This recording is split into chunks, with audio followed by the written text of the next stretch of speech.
bringing hope the world over. Hope Channel.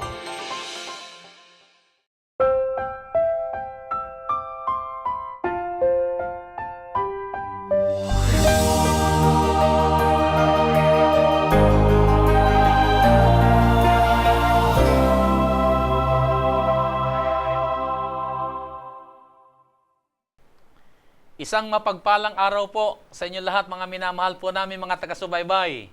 Kami po ay muling nagagalak na tayo po ay nagkasama-sama dito sa ating programang Ang Oras ng Pag-aaral.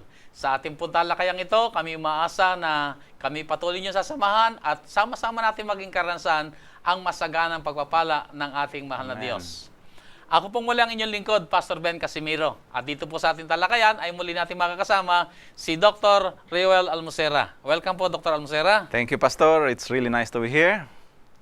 Okay, sa ating pong pagpapatuloy, nang nakaraang leksyon po ay ating tinalakay ang may kinalaman sa mga propesiya at sa mga gawain ng tatlong sinugong mga anghel. Nakita rin natin dito ang mga gawaing gagampanan ng bayan ng Diyos at ang karakter ng Diyos. Sa ating pag-aaral sa leksyong ito ay dadako na po tayo sa ating ikalawang dalawang leksyon na ito'y pinamagatang ang labanan sa langit tungkol sa karakter ng Diyos. Sa pag-aaral pong ito, minamahal mga kaibigan, ay makita po natin kung paano nagpasimula ang labanan sa pagitan ni Kristo at ni Satanas. At kung paano ito ay nagtapos. At nakikita rin natin sa pag-aaral nito ang karakter ng ating Panginoon. Pero bago po tayo dumako roon, ay atin muna pong anyayahan ng Banal na Espiritu na tayo po ay dadako sa ating panalangin. Pangunan tayo ni Dr. Almocera. Shall we pray? Heavenly Father, we are now ready to open your word. Help us to be able to understand it. Touch our lives. May it be that as you speak to us, we will be receptive. We will learn precious lessons from this discussion this day, and may it be that our lives will be changed. And we will have hope. And we will live that hope that this will also be given to others, and they will see in us your character and your love for each one. Thank you so much for the assurance that you will be with us in our discussion. This we ask in Jesus' name. Amen. Amen. Minamahal ng mga kaibigan, tayo po ay dadako na sa ating pag-aaral. Ang Seventh-day Adventist ay mayroong pagkaunawa sa realidad ng lahat nating mga karanasan sa lupang ito na meron talagang, sabi nating may Satanas at meron talagang Diyos. At ang Satanas na ito at ang ating Diyos ay merong isang malaking tunggalian na Dr. Almocera, naalala ko yung sa pagkakataon na ating nakarang mga leksyon noon, ay nabanggit mo na rin yung may isang malaking kwento. Na ito isang malaking kwento mula sa aklat ng Genesis hanggang sa Apokalipsis. Pero even beyond that, ay mula pa sa langit hanggang sa panibagong langit, ay merong isang malaking kwento na ito tinatawag nating Great Controversy. Great Controversy. Na sa pamamagitan ng Great Controversy nito, ay maunawaan natin ang lahat ng mga karanasan natin sa lupang ito. Ang ginawang pagliligtas ng ating Panginoon, doon na ipinakita sa atin sa pamamagitan ng sanktuaryo, at kung paanong mayroong mga akusasyon din si Satanas sa Diyos, hindi lamang sa atin, at kung paanong ang sanlibutan ito ay darating sa kanyang kawakasan. Ang lahat ng ito ay nasa isang malaking kwento na tinatawag nating Great Controversy. At sa pamamagitan din ito ay makita natin ang tunay na likas o karakter ng ating Diyos. So, Dr. Almocera, bago tayo magpatuloy pa, ay, ano bang kahalagahan na maunawaan natin ng mga bagay nito? I-review siguro natin sandali ito. Kasi crucial ito eh. Say, I'll just use an example doon sa Yolanda. May nagsasabi, anong klaseng Panginoon yan? Kung siya talaga ay powerful, bakit nangyari ito? And kung tingnan natin yung Great Controversy, hindi lang naman siya ang may kapangyarihan for the whole world. Satan has also powers. And God may have allowed this. So kung tingnan natin yung story na para bang may isang evil force, may good force, and then yung evil force ay, of course, alam natin na yung good force ay kumpleto yung control niya. But there is a time na, kung tingnan natin yung Bible, that He will allow maski yung mga evil forces to wreak havoc, no? Parang for God's purposes. And makita natin minsan ay mahirap nating maunawaan yung layunin ng Panginoon, pero ipinapahintulot niya. May mga discussions nga sila dito about wrath of God. Ano ba yung wrath of God? I thought that God is really A God of loving, love. a God of love. Pero bakit nangyari yan? No? Oo. May nag-comment pa nga doktor, sabi, nasaan ang Diyos? Bakit nakaligtaan niya yata nung maganap ang Yolanda? Yes, okay. Pero kung tingnan natin, sa Ellen White's A Great Controversy, I think it's 579, 580, makot natin yan, that it was really Satan that has these calamities. But God allowed it. Para bang yung discussion natin noon sa Romans chapter 1, what about the wrath of God, na para bang He has given up. Yung talagang we are, no, God wants to really hug us. Pero sabi natin, hindi ko talaga gusto yan. And then eventually God will say, yeah, wala na akong magawa. So, Pinili nila ang mapahiwalay sa Diyos. pinili. And that is, according to one author, that is the wrath of God. Nun bang sasabihin ng Panginoon, bahala na siya. Siya na lang. Okay? And that is the wrath of God. That means, protektahan talaga sana tayo ng Panginoon, pero because of hard-headedness, then sabi ng Panginoon, now, I cannot do otherwise. They will suffer the consequence. Hindi kasi inaalis ng Diyos sa atin yung kapangyarihan pumili. Yes. Mhm. Na bagamat ang kalooban ng Diyos ay talagang tayo mapabuti at gawin ang pinakamabuti sa atin, pero kung tayo naman ay nagpapasya o pumipili ng gustong sarili natin na masunod, ay kumisay pinapahintulot din ng Diyos. At ang kadahilanan din ay para makita din natin ang consequence nitong ating ginagawang pagpili. And that is really the character of God, no? Kasi maski doon sa yan din ang accusation ni Satanas. You are a very arbitrary God. Yung mga laws mo ay hindi pwedeng yan. Hindi no one can follow that. But then Christ has proven that it can be done. Okay. So, yan ang problema dito. That is the issue. The issue. In a way, yung judgment, as we have said already dito sa ating lesson, it is a judgment about God's character. Makita din natin dito sa ating lesson ngayon. So sa din sabi, bagamat pinag-aaralan natin sa trimestring ito ang tungkol sa sanktuaryo, Yes. pero hindi natin pwedeng maikaila na tingnan yung ano bang karakter ng Diyos sa pamamagitan ng mga sistemang ito na kanyang ginagawa. Kasi sabi lalabas natin, at lalabas yung kanyang kalikasan. sabi natin dito sa ating lesson for the whole quarter na this is an illustration of the plan of redemption. Sabi mo kanina, maganda kasi tingnan natin yung Bible in para bang isang story. Kasi nakita natin Genesis 1 and 2, there is eternity there. No? Wala pang kasalanan. Pagkatapos niyan ay Revelation 21 and 22, wala na namang kasalanan. Sabi nga ng isang theologian na rinig ko, the Bible is just a story of two cities, Jerusalem and Babylon. Pero makita mo yan, ang para bang the conflict is until the end. Pero eventually, alam natin, this is a good news kasi it has a nice ending story. Okay. The good will triumph. Okay, so yun ang pinakadulo na ng kwento. Pero ngayon ipasimulan natin sa ating pag-aaral na ating lesson. Tingnan natin. Pasimulan natin itong paano nagpasimula itong great controversy between Christ and Satan. Okay. At alam po natin, ito hindi nagpasimula dito sa halaman ng Eden. Far beyond that, ito ay nagpasimula pa sa langit. Pwede bang ibigay mo sa atin ang kabuuan ng paano nagpasimula itong si Lucifer? Paano bumangon ang kasalanan? Samantala, alam natin, ang Diyos ay nilikha niya ang lahat ng mga bagay na sakdal. Everything good. Wala pang kasalanan. Pero, narito si Satanas at sa isang reality na kailangan nating harapin. Let the Bible speak, no? 'Yon naman talaga ang ating procedure noon pa. So, makita natin diyan Ezekiel chapter 28, 12 to 17, nandiyan ding Isaiah chapter 14, 12 to 15. Doon sa ating lesson, wala pa nga din dito, pero Revelation chapter 12 verse 7. So, tingnan natin 'yan. Siguro basahin natin 'yan. Sa aklat ng Ezekiel chapter 28, anak ng tao, panaghuyan mo ang hari sa Tiro at sabihin mo sa kaniya, ganito ang sabi ng Panginoon Diyos, iyong tinatatakan ang kabuuan na puno ng karunungan at sakdal sa kagandahan. Ikaw ay nasa Eden, na halaman na ng Diyos. Lahat na mahalagang bato ay iyong kasuotan. Ang sardiyo, ang topasyo, at ang diamante, ang berilo, ang onyx, at ang haspe, ang sapiro, ang esmeralda, at ang karbungko, at ang ginto, ang pagkayari ng iyong pandereta, at iyong mga plauta ay napasa iyo.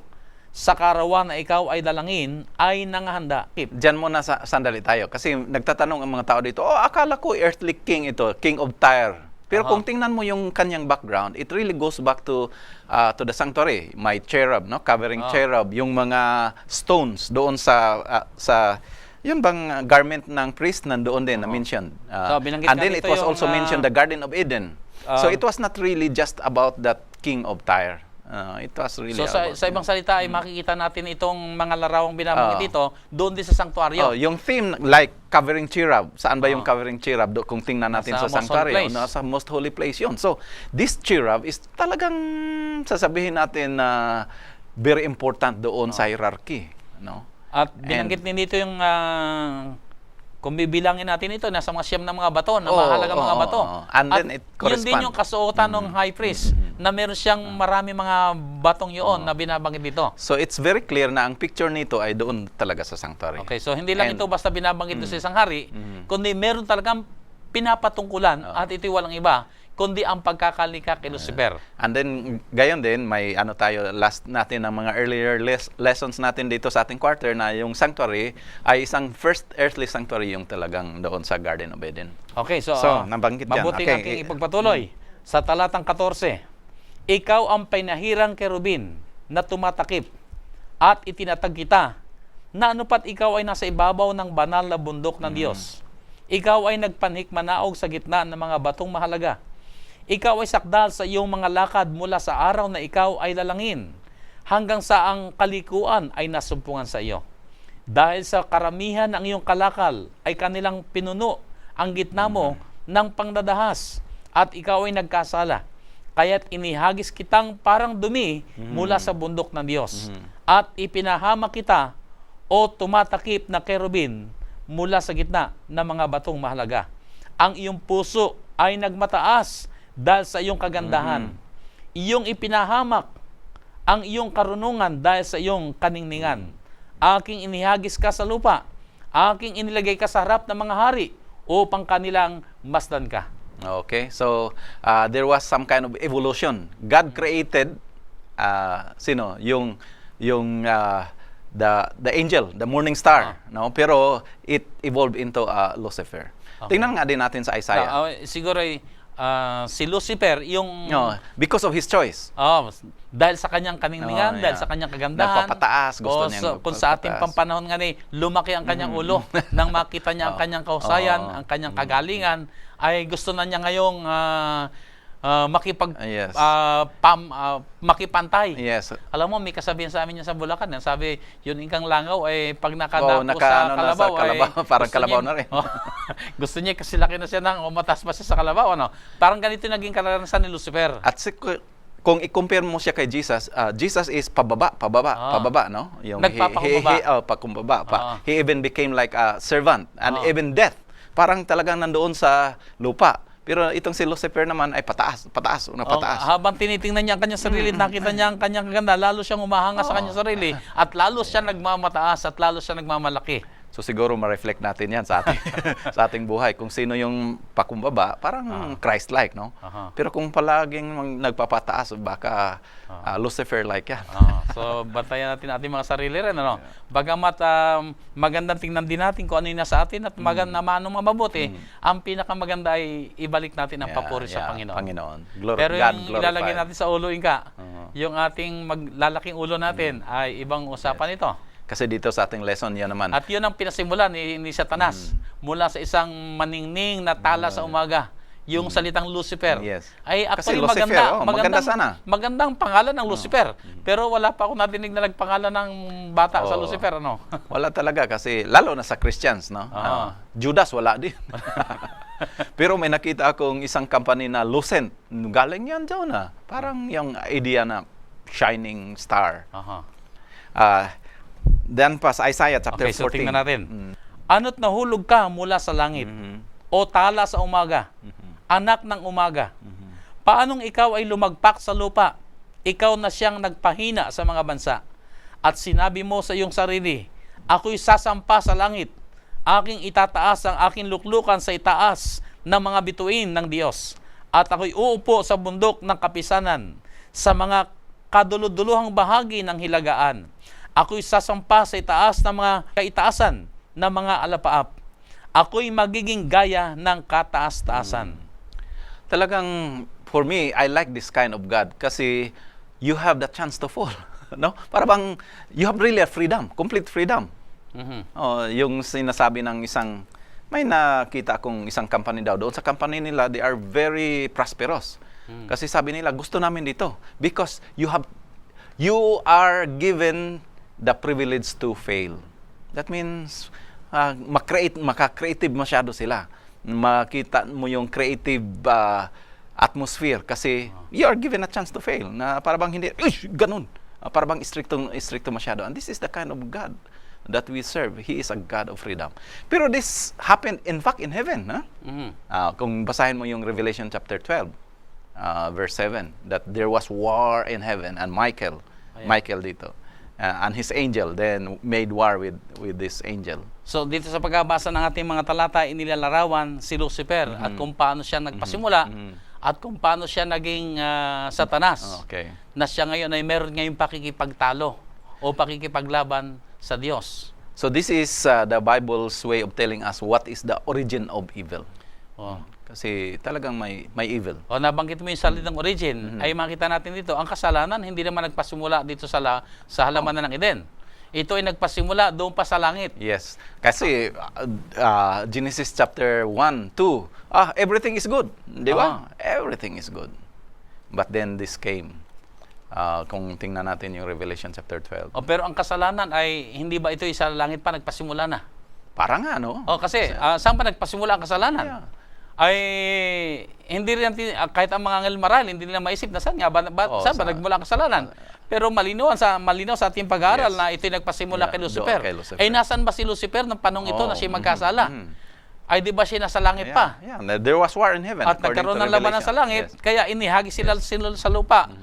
So makita natin na doon pa sa langit nagpasimula ang labanan kaya nga, sa pagitan ni Kristo at ni Satanas. Kawawa tayo daw dito napunta si Lucifer. Dahil tayo ay nadamay. Kumbaga sa labanan ng mga bansa ay parang dito tayo naipit. Dito ginanap kaya tayo naging battleground. Nagpasimula sa langit pero dito nagpatuloy at tayong lahat ay apektado ng labanang ito. Kaya nga kung yan ang ating background, madaling maintindihan natin yung Armageddon, no? Because eventually it will be a battleground, and a battleground will even be our loyalty, our mind. Okay, sa pamamagitan din ng nitong pag-aaral natin ang tinatawag na Great Controversy between Christ and Satan, ay maunawaan natin kung bakit mayroong kaguluhan sa mundong ito. Yes. At bakit may mga kapahamakan, may mga bakit calamities. mayroong calamity, bakit maraming pinapahintulot ng Diyos. Kasi there are also evil forces. And tayong mga Pilipino, sabi ko, isang seminar ko, sabi ko, naniwala ba kayo na may aswang? Sabi nila talagang mayroon. Kasi nandyan daw yan sa Bible. And these are, the forces of evil. And that's not our topic ngayon. Pero makita natin, and it can be easily explained from that viewpoint na yung great controversy. So, ang karakter naman ng Diyos na makikita natin dito, ay ipinapahayag na siya nagbigay ng kalayaan sa tao na pumili. Hindi lang sa tao, pati sa mga anghel. Yes. Kasi kung ating pag-aaralan ay nagkasala na si Satanas. 1/3 doon. 1/3 ng kanyang mga anghel ay nakuha din ay bakit hindi sila pinatay na lahat ng Diyos? Upang hindi na sila pamarisan at gayahin pa ng iba. Yeah, because God is a God of love. God of love. At saka pinahintulot niya makita na muna ng mga anghel ang bunga ng kanilang ginawang pagtalikod sa Diyos. At dahil dito ay so in a way, ang issue talaga dito is about the character of God. Talagang para bang sabi niya, pangit yan, no? Hindi yan, sinungaling nga yan. Tingnan nga natin doon sa So sa Genesis. sabi, itong ating pinag-aaralan ngayon na may kinalaman sa sanctuary, hindi lang dito sa sanctuary sa lupa, sa sanctuary pa doon sa langit. Na nandoon yung kapisanan, nandoon yung heavenly sanctuary.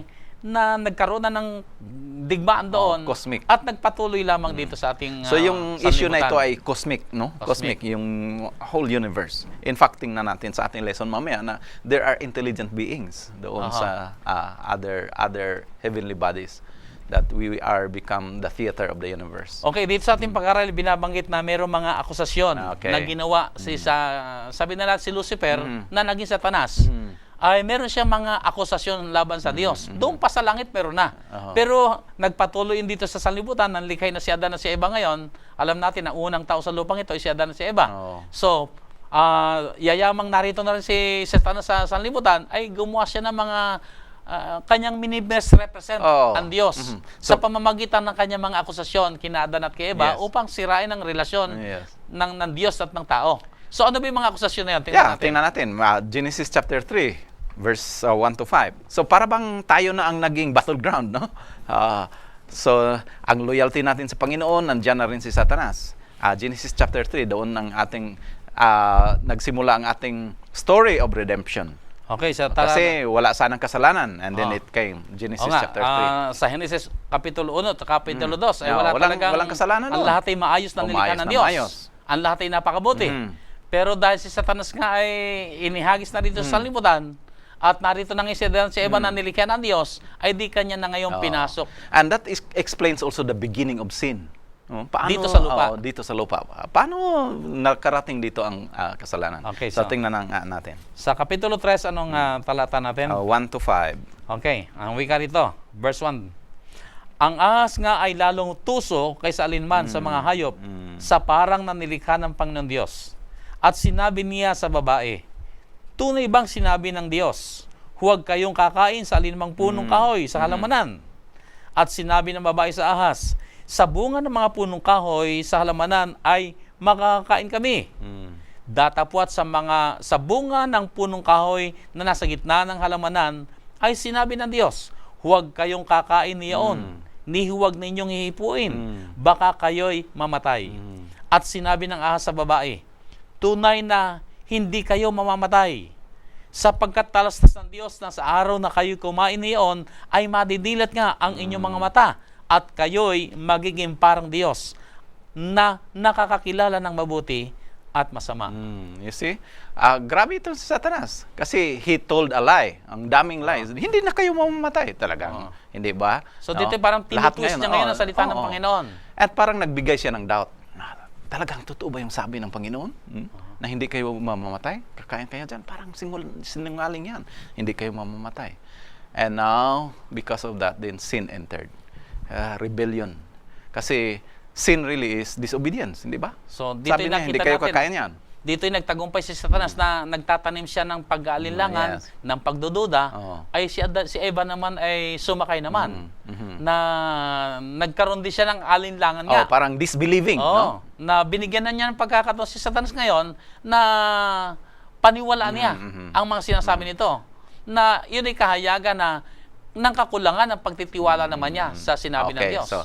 So lack of trust, yan. Sin din yan, no? Hindi na nag-trust, disbelief, and then acted. He acted on that disbelief. So sa sabi ngayon, yung kasalanan, Naging disobedience. yung pagpasok ng kasalanan, hindi lang ito sa akto ng pagkain ng bunga na ipinagbabawal. Hindi lang, yung attitude.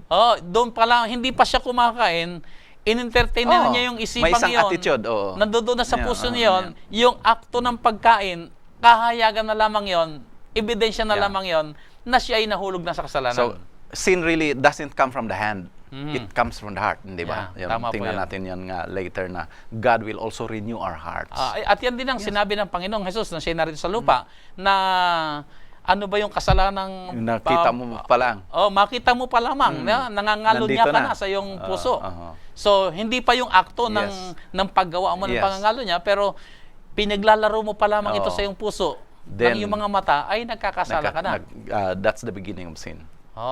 So napakalaga na maunawaan natin to upang kung magkagan, maingatan natin mga sarili. Kaya nga, yung great controversy, kung maunawaan natin yung great controversy, madali explain yung nangyari dito sa sanglibutan.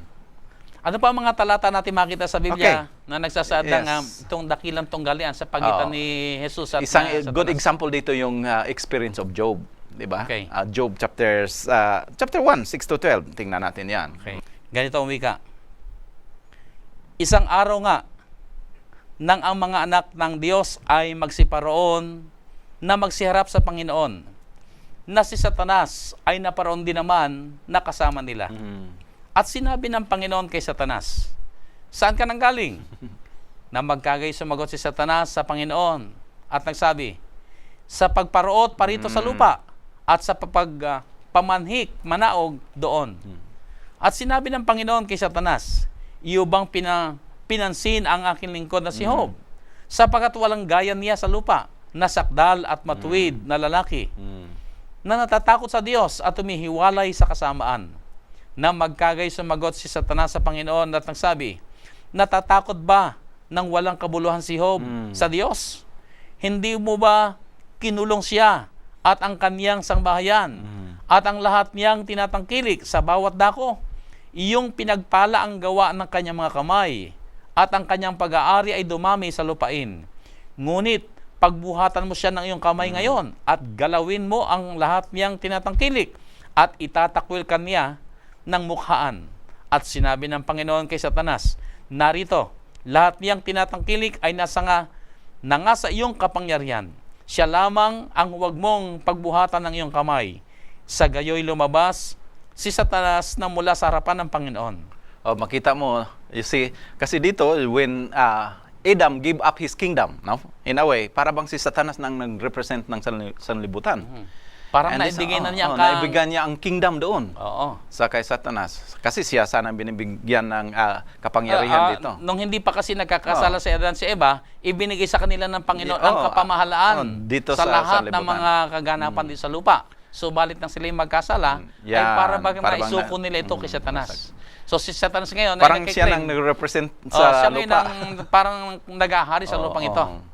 So nakita mo yung great controversy na naman doon na talagang may katunggali. Pero may accusation si Satanas dito. Anong accusation niya kay Job?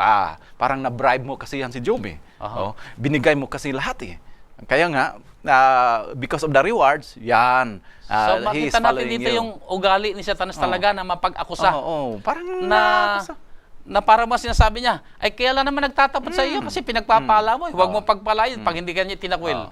Ganun ang kanyang ibig sabihin. And then anong sabi ng Panginoon? Okay, gagawin mo na lang. Basta Sige, hindi gawin mo na lahat. Huwag mo lang kunin ang kanyang So, buhay. sinong gumagawa nito? Yung mga calamities kay Job, yung mga anak niya, bakit na mamatay? Yung mga cattle niya, si Satanas niya. Di ba? So, dito natin makikita minamahal mga kaibigan ngayon, mga taga-subaybay, ang paliwanag sa mga kaganapang nagaganap sa ating kapanahonan na meron kasing dakilang tunggalian. Yes. Na ang kaaway palaging naghahangad ng kapahamakan ng tao. But you see, God has allowed it. Kasi may purpose din siya doon. So, it could be that itong mga calamities, God has allowed it to happen, but it is really not coming from God. Meron din mga nagtatanong na, ba't naman ipinahintulot ito ng Diyos? Di ba naman, ganun ba kalupit ang Diyos at wala ba siyang awa? Bakit niya pinapahintulot? Well, hindi natin kayang arukin ang karunungan ng Diyos. Pero isang tiyak, hindi siya ang may kagagawan nitong mga kasako na ang nagaganap sa ating sanlibutan. But he may have a good purpose. Yung may isang experience ako doon sa Bacolod, sabi ng isang surgeon, kailangan minsan talagang masakitan yung pasyente, parang gagaling. So, siguro pagtingin natin, Panginoon sometimes is doing that, no? Yung kunin daw yung cancer cells, no? May operation na gagawin so that he will not be affected. And that can happen, but this is beyond sometimes. Kaya nga sabi natin, saan ba ang Panginoon when this happened? He is still there. He is still there. Yun yung issue ngayon ng iba. At sabi nga ng ibang politiko, bakit pinapahintulot ito ng Diyos? Kagaya na nabanggit natin at nabasa natin, bakit pinahintulutan ng Diyos si Satanas na kuhanin pa ang... Kasi sa karanasan ni Job, hindi lang naman kayamanan niya ang mga inal sa kanya. Yung kanyang mga anak na mga lalaki at mga babae namatay din. Ipinahintulot ng Panginoon. Hindi natin na maaro kung bakit ipinahintulot ng Diyos. Pero isang tiyak, ay meron kasing... Ang sa maiksing salita, meron kasing great controversy between Christ and Satan. And of course, there is sin, There is sin. Kaya nga last time, I think dito sa ating discussion din, bakit ano ba? God is really cruel, ha? He really needs blood. Parang ma-appease yung kanyang galit if it's the case, but that is a consequence of sin.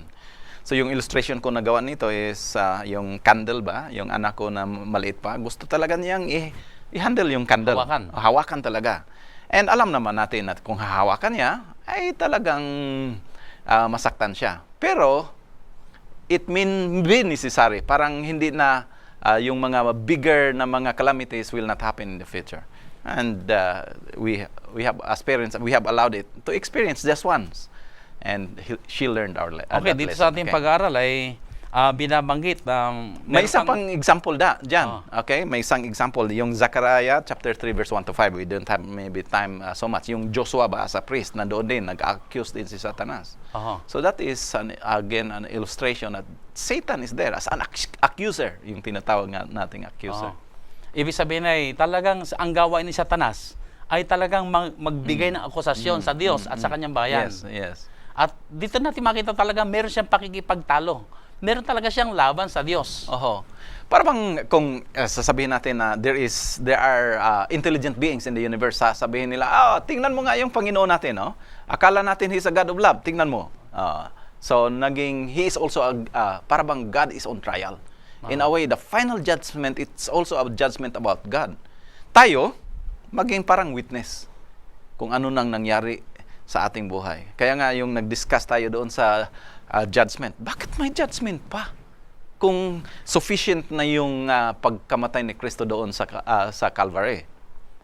Pero there is judgment, there's even investigative judgment because God would like to see na talagang nangyari yung there is an effect doon sa kanyang pagkamatay ni Kristo. Okay, nabanggit mo, Pastor, yung ating yung merong paghuhukom, may katulang magaganap. Dito sa ating pag-aaral ay pinahayag na pinawalang sala sa krus. Ito isang paksa natin dito na paano pinahayag ng Diyos ang kanyang pag-ibig, yung kanyang kahabagan, at saka yung kanyang pagiging Diyos na makatuwiran. So parang mahirap, no, natin tingnan. If He is really God of love, Justice. if He is God of love, bakit may mamamatay? But He's also God of justice. And the wages of sin is death. Kaya nga sabi ng mga theologians, justice and mercy kissed each other at the cross. Para bang, okay, may kasalanan ka. Kailangan kang mamamatay talaga. Kailangan bayaran mo. Bayaran mo talaga.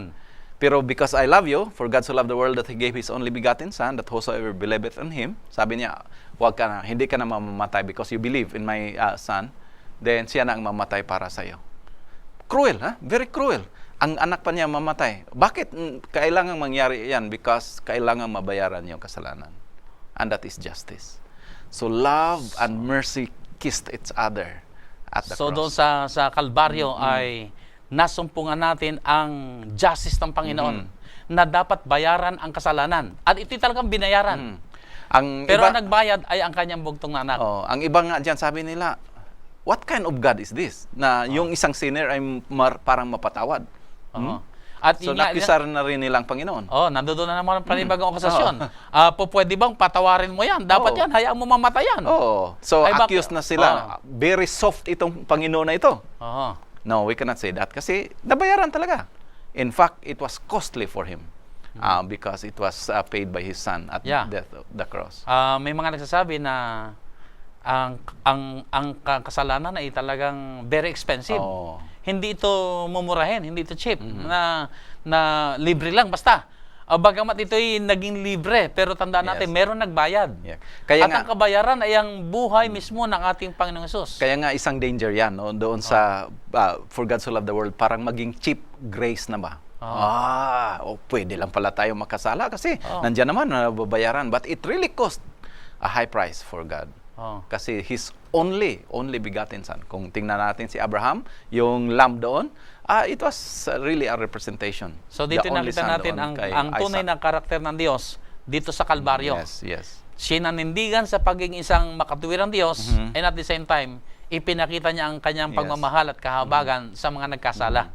Na siya na rin yung tumubos upang ang tao yung magmapamak, kundi sila magkaroon ng kaligtasan. May magandang talata tayo dyan, Pastor. Yung sa Romans chapter 3, 21 to 26. Sa aklat na Roma? Romans chapter 3, 21 to 26.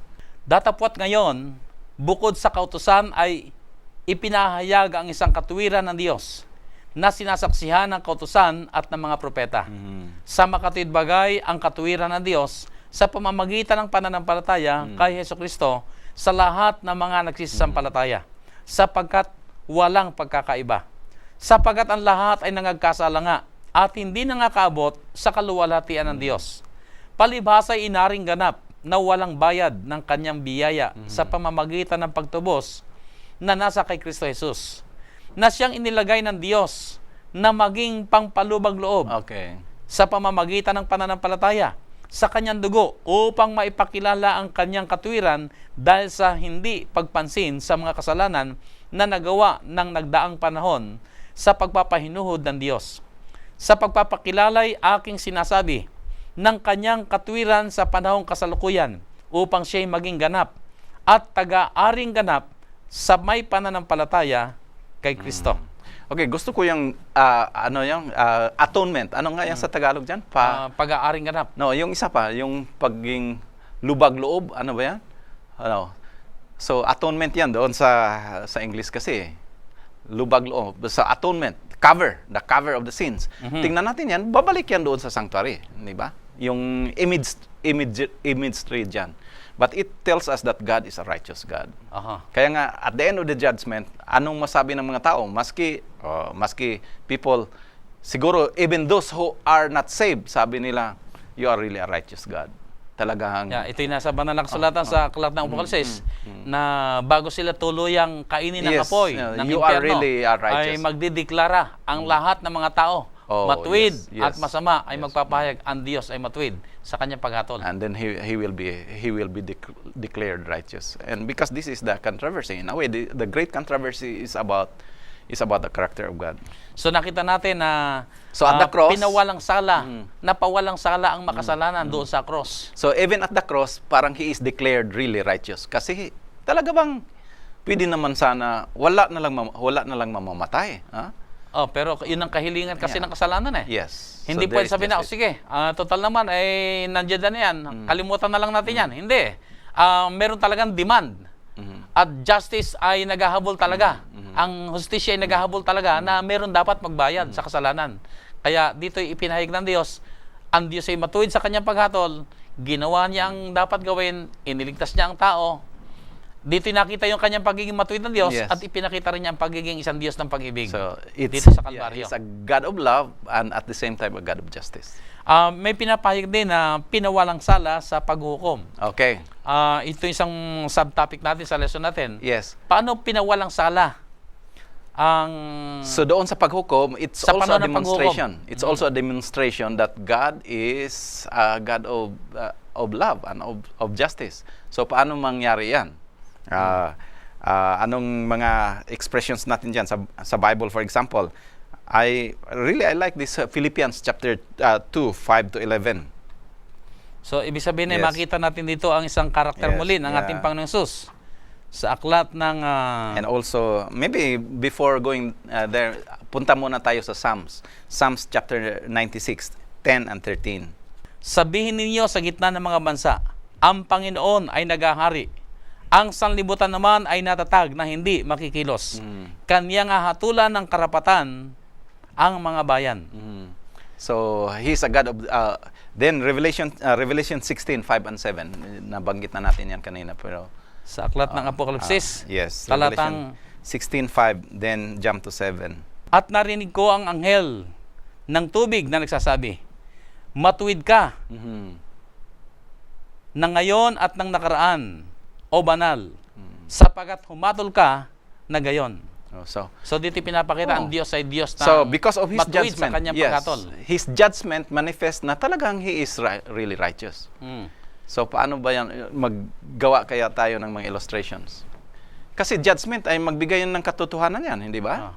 Ibig sabihin, kung ano yung karapat-dapat, ay talagang tanggapin mo. Dahil ikaw ay nagkasala, ay walang ibang dapat gawin kundi talagang bayaran ng kasalanan. Mas magduda, hindi niya pwedeng baluktutin ang katwiran sapagat siya ay Diyos ng katwiran. Magduda pa tayo kung walang judgment, di ba? Magdududa tayo. Talagang, bakit walang investigation yun? Bakit walang judgment yun? At nasaan naman ang Diyos kung walang katwiran? Kung hindi na isasagawa ang paghukom o paglilitis. Kaya nga, it is for transparency, no? Parang ma-transparent talaga. Okay, tingnan, linilitis ito. And at the end, the judgment is God is so, really sa malisabi, dito sa ating righteous. pag-aaral ito ay ang Diyos mismo sa bandang huli ang siyang mapapawalang sala. Na siya'y matuwid sa kanyang pamamahala ng universe. Na sa harapan ng mga anghel at sa harapan ng lahat ng mga nilalang ay makikita na siya naging matuwid sa kanyang paghatol. So, naging matuwid siya sa kanyang pangangasiwa ng kaharian. Ang mangyari niyan ay parang si Satan ang mapahiya. Kasi sabi niya, hindi kayo mamamatay, tingnan natin ngayon. Lahat patay, lahat ng mga nagkasala na hindi kumilala, patay naman. Kaya sa ating Panginoon, edi mamamatay sila. He is a liar. He is a liar. And God is just. So, ibig sabihin ay sa bandang huli, ay mahayag ang katotohanan na ang Diyos ay matuwid Siya Diyos ng pag-ibig. At mahayag din ang isa pang katotohanan Yes. na si Satanas ay sinungaling, Yes. Yes. na siya ay naghahangad ng kapahamakan ng mga nilalang ng Diyos. And judgment is necessary because of that. Para maipakita Para talaga yon, kailangan isagawa ang paghuhukom. Yes. At sa paghuhukom nito, dito harap ang tao na tayo not guilty at ang Diyos ay maihahayag din na matuwid siya sa kanyang pamamalakad. Parang, in a way, in that judgment, if God is the one who is accused, ang mangyari sa atin, tayo na ay maging witness. Okay, so dito sa ating pag-aral, binanggit mo na rin yung maging witness, Oo. ay binabagit sa ating pag-aral na tayo papanoorin ng Yes. buong langit, hindi lamang ng mga tao sa ating kapaligiran. May mga ibang mga sanlibutan din, Oo. maliban pa sa mundo. May intelligent beings. Na may mga nilalang din ang Diyos na nagmamasid sa atin. Anong ginagawa natin? Parang Tayo theater of ba the ay universe. isang patay na kapanig? Tayo ba ay kumikilos at nagsasalita in favor of God para Yes. mapawalang sala ang Diyos na sa'yo matuwid sa kanyang pamamalakad? O tayo ay makakabilang sa mga kakampi ni Satanas na nag-aakusa rin sa Diyos na hindi siya matuwid sa kanyang pamamalakad? So, yung ano ko, minsan, I was a little bit confused about this before. Yun bang, bakit kailangan pa ng judgment? Doon na tayo sa heaven, no? Yung mga righteous nandoon na. Bakit mag-judge pa sila? Para bang riniripaso nila yung nangyari? Say, sasabihin natin, Panginoon, bakit si pastor ganito? Bakit wala dito? Wala siya dito na alam ko talagang Dapat naroon siya. dapat kung ako lang ang tatanungin, talagang nandito sana. Then ipapakita ng Panginoon, okay, tingnan nyo nga. Okay, yung review, no? Kung may mga video Saka siguro baka magulat din tayo. Bakit narito yan? Bakit narito yan? Talagang Kilala ko yan eh. Oo, kilala ko yan. Pero ang magsasalita ay ang paghuhukom na naganap. Yes. Ang resulta ng paghuhukom ay Yes. magsasalita. So, bagamat nagtitiwala tayo sa Diyos, pero alam nyo, maganda rin mga manonood Para bang yung i-explain. makita talaga natin ng ating sarili mga mata. At itong gusto ng mga ng Diyos na maganap. Na alam na niya ang maligtas at hindi maligtas. Pero sa kapakanan ng Yes. lahat ng mga tao at ng lahat ng kanyang mga nilalang, Para bang- gusto niya ipakita na siya naging matuwid sa Para lahat bang ng kanyang transparency, pagkakataon. no? At doon tayo ngayon magbibigay ng ating panalita. Yes. Yung binanggit sa banal na kasulatan, matuwid at masama ay Yes. magpapahayag, ang Diyos ay matuwid sa kanyang So, pagkakataon. pag-review na natin, sabi, talagang, ikaw ay righteous. Kasi anong nangyari dito? And Okay. God will be proclaimed righteous. So, Pastor, ang ating time ay naubos na. Talaga, ang ganda Magbigay sana ka ang ng discussion, no? paanyaya sa ating mga manonood tungkol sa ating pinag-aralan. So, this is a very nice lesson, mga kapatid. No? God, this is really about God. Kasi yung theology is really about God. Ano yung kanyang karakter? Kung makita natin siya, He's really very loving, He is just God, then we will love Him more. And that would be the basis of our relationship. And yung relationship natin, we will love Him, we will also obey, and we will also be faithful. At sa pamamagitan noon ay naipapahayag natin ang pagpapahayag din na ang Yes. Diyos ay napakabuti. Kung paanong tayo ay naging napahamak, napasama, pero sa biyaya ng Panginoon tayo naririto ngayon at tayo mga ebidensya ng dakilang pag-ibig at kabutihan. ng So ating the only thing that we can do is worship. Di ba? Kung tingnan talaga natin yung the bottom line, it is about worship. Kaya nga sa Revelation chapter 14, yung ating three angels message, worship God, because that is the issue. And doon sa Ten Commandments, ang nagsimula din is worship. And hopefully, because of our experience dito sa ating study sa sanctuary, we will even worship God better. We will love Him more. Okay, Pastor, maraming salamat. Minamahal pa namin mga taga-subaybay. Maraming salamat po na kami po inyong sinamahan sa talakayang ito. At sana po ay sa munting oras na ating pag-aaral, kayo po ay nakinabang at lalo pa nagkaroon ng malawak na pagkaunawa na ang Diyos natin ay Diyos ng katuwiran. Pero siya ay Diyos din ng pag-ibig na nakahanda magligtas sa inyo at sa akin. At inihanda niya tayo sa pagsalubong sa kanyang malapit na pagdating. Tayo po ay dumako na sa ating panalangin.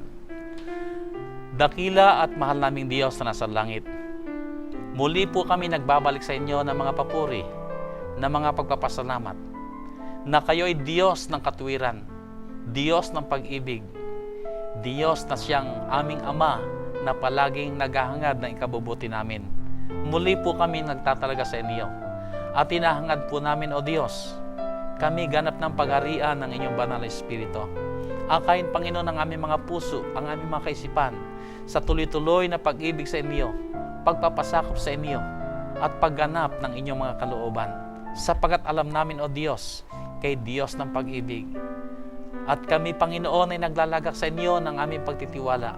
Kayo na po, Panginoon, ang maging Diyos ng aming mga buhay. Maghari sa amin, magpakailan-kailanman.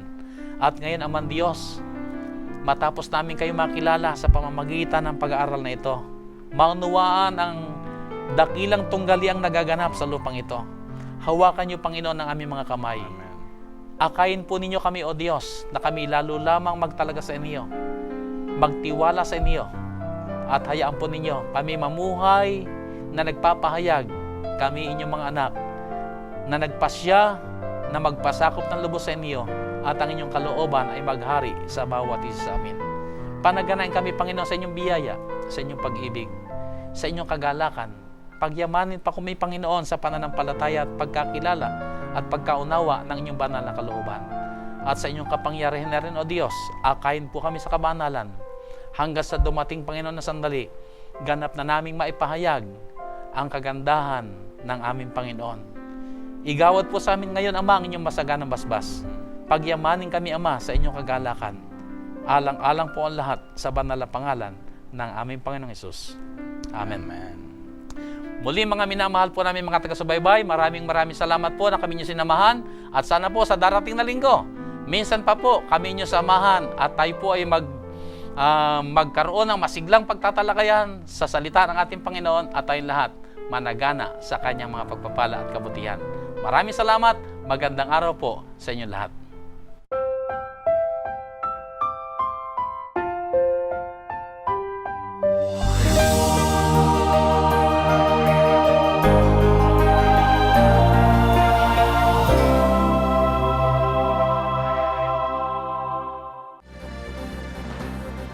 Presenting the best news in the world.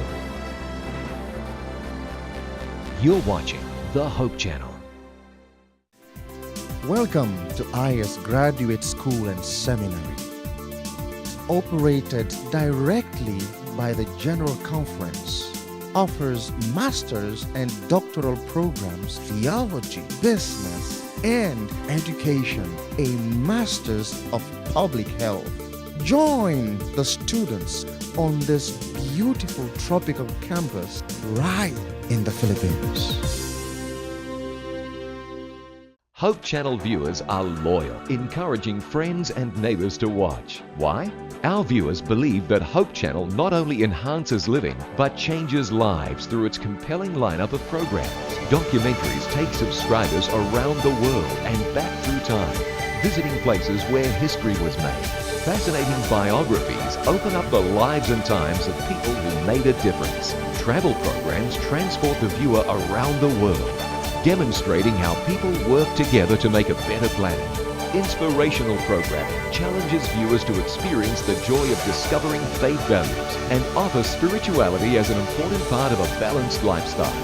Health and lifestyle programs teach disease prevention and make healthy living simple and attractive. Hope Channel programs provide invaluable support for developing healthy relationships and strong communities. Welcome to donor-supported Hope Channel.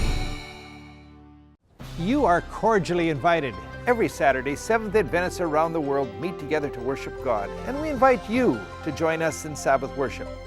The first part of our worship service focuses on in-depth group Bible study. We call this the Sabbath School. The Divine Worship service features the Bible preaching service led by the pastor or a local elder.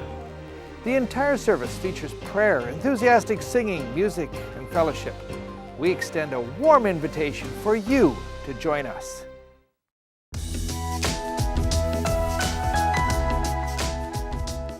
With the high rate of divorce today, many young adults who are dating are wondering if it's worth it to be married.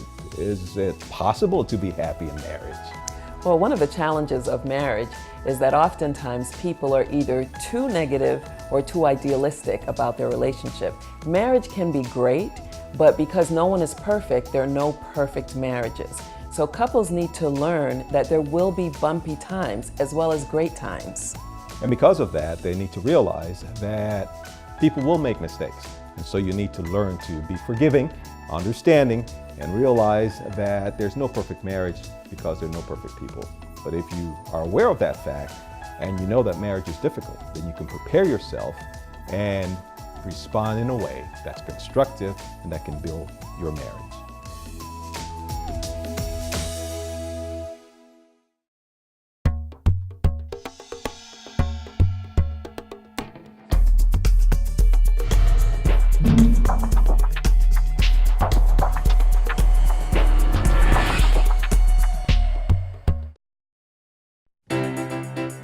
From the 7,107 islands of the Philippines comes our sun-kissed warm congratulations to Hope Channel's newest milestone. We are proud to be a part of the Hope Channel team. This is the Lord's work. He will carry us through. And Team Philippines is with you all the way. To the worldwide ministry of the Hope Channel, Mabuhay!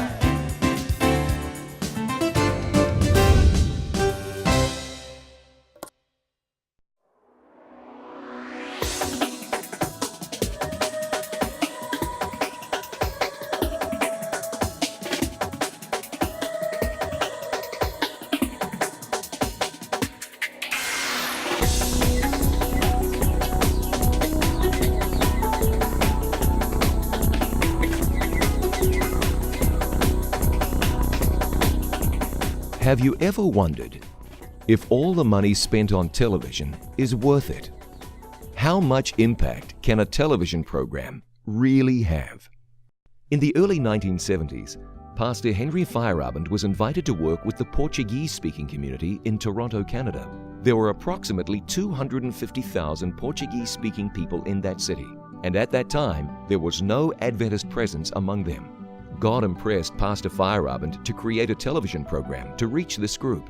TV stations at that time did not focus on multicultural programming, and it was nearly impossible to get television airtime. But after much persistence, Pastor Feyerabend met a man that had purchased half an hour on television. Pastor Feyerabend pestered the man over and over again until he was finally offered 5 minutes on each program for the outrageous total of $4,000. I think he gave him that price thinking that Pastor Henry would have walked out the door and said, "This is ludicrous." Henry said, "Where's the contract? Let me sign it." Walks out of the man's office. He's got this $4,000 contract he just signed. He's got 6 members in his church. He says, "You know what, this is ludicrous, this is ridiculous, this is crazy. Where am I gonna get the money to pay for this?" He says, "I better go back and tell this guy I made a huge mistake." But then he stops midway and he says, "But what if this door is being opened by God?" Anyway, he decides to head back to this little Ukrainian church that this Portuguese group was renting a room there. He goes to the mailbox as soon as he arrives at the church, and in the mailbox is a letter addressed to him personally. He thought that was kind of strange. He opens this envelope. Inside is a note from a friend he hadn't seen in 20 years. The gentleman's name was Dr. Edgar Latimer from Massachusetts. A little note in there simply said, "Henry, I thought you might need this." Enclosed is a $1,000 check. By the end of the week, another $3,000 had come in. Now the entire series of telecasts could be completely paid for. Now the focus began on, well, what am I going to do in 5 minutes? I mean, for those of you that do television, you know that 5 minutes on television, that's 140 words a minute, that's 700 words. It's not a lot of time. After much thought and consideration, Pastor Feyerabend decided he would speak on the topic of prayer. Those first 5 minutes were live, and in the 700 words he spoke, he said, "Some people tell me God is dead, but I know He is alive because I just spoke to Him." That resonated with his audience. The program comes to an end. Pastor Henry says, if you're watching this program and you'd like to receive a Portuguese Bible, call the number that appears on the screen right now. And after that telecast, we got 28 requests for Bible studies. Among the 28 callers, there was a very special couple. Well, that couple was my mom and my dad. My mother and father watched that very first program that Pastor Henry put on the air. My mom and dad called for the Bible. My mom and dad accepted the offer to study the Bible. And as a result, 16 people in my family are members of the Seventh-day Adventist Church today. So, are television programs worth all the effort and investment? The answer for this family is clearly yes. Imagine if Pastor Feyerabend did not listen to God's instruction to record a television program. What if the generous donors never sent in the money? This whole story would have been very different. Pastor Bill Santos's family still watch the It Is Written programs. And they watch and they see that their son is now the speaker on that program. You see, because I also speak on the Portuguese program. And so, you know, we have a tremendous opportunity with media and what the Hope Channel does and what the various television ministries do. I mean, God has given us this opportunity to penetrate into millions and millions and millions of homes. And television ministry is the means by which God is proclaiming His truth in these final days. I sincerely believe that with all my heart.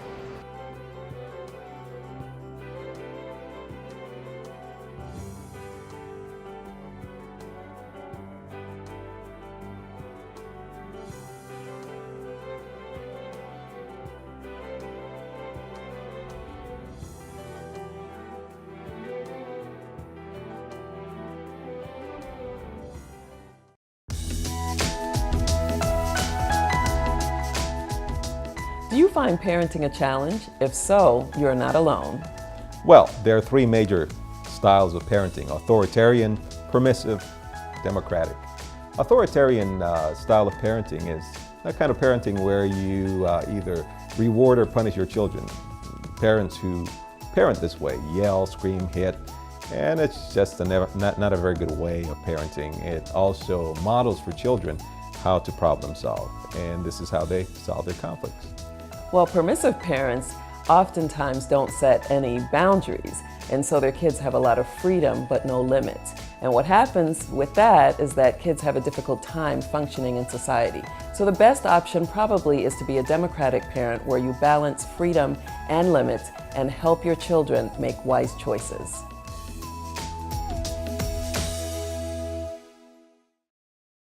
Every project, every shooting, every dream that comes true comes with a price: hard work. But with every production, every script, every realized dream comes a renewed heart and life. For every broadcast, every sermon, every song, there is an opportunity to reach hearts. All of these are part of the great mission of life: to plant hope. There are multitudes of people around the world, and God wants to speak to everyone individually, to touch their hearts as if there is no other one. Sometimes this is done through a computer with the living Word. Sometimes a simple pamphlet with the Word. At other times, TV, radio, sometimes the Word through a man, but always a heart in need of love. In Peru, a preacher called out to a man from among the congregation. It was a special live broadcast. Amazingly, it was a man hired to operate one of the cameras on this TV production. We needed his services, but God wanted his heart. A cameraman who had made no commitment to the Lord, but the power of the Word penetrated his heart and mind, and he accepted Jesus. Guillermo, deja tu cámara ahí donde estás. Hoy es una noche de gloria para ti. Guillermo left his post at the camera and came to the front of the church. Te bautizo en el nombre del Padre, del Hijo y del Espíritu Santo. Amén. Guillermo Eduardo abandoned his secular life and was born to a new era. Guillermo, in his media production, was only building the ark, but now this ark became his avenue of salvation. Just as Christ revealed himself in the Jordan as the Son of God, so it was that he revealed himself in the life of Guillermo. God desires to plant his seeds of hope in homes and in churches through the use of satellite media. And Jesus says, "What I tell you in the dark, speak in the daylight. What is whispered in your ear, proclaim from the roofs." This message of hope encourages us to shout from the rooftops through satellite dishes and antennas that Jesus is our hope for salvation.